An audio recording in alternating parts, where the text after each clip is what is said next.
Ak chceme predchádzať alebo sa zbaviť bolesti pohybového aparátu, je mimoriadne dôležité, aby sme aj tie najbežnejšie denné činnosti vykonávali správne.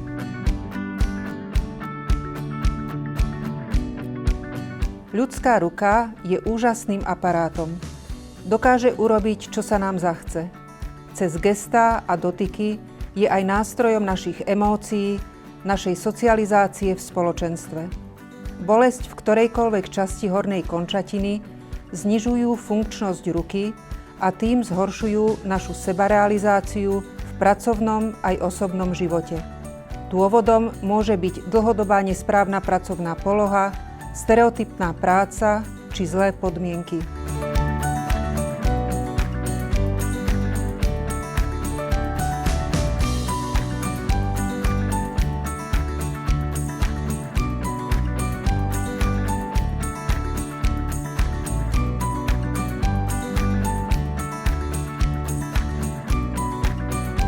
Vhodné je podoprieť si zápestie mäkkou podložkou.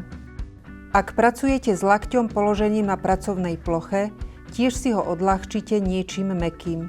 Pri práci s počítačom majte myš čo najbližšie a v rovnakej výške, ako je klávesnica. Ak myš nepoužívate, zložte z nej ruku.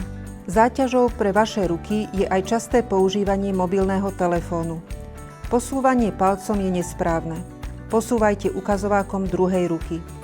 Nezabúdajte na pravidelné prestávky minimálne raz za hodinu.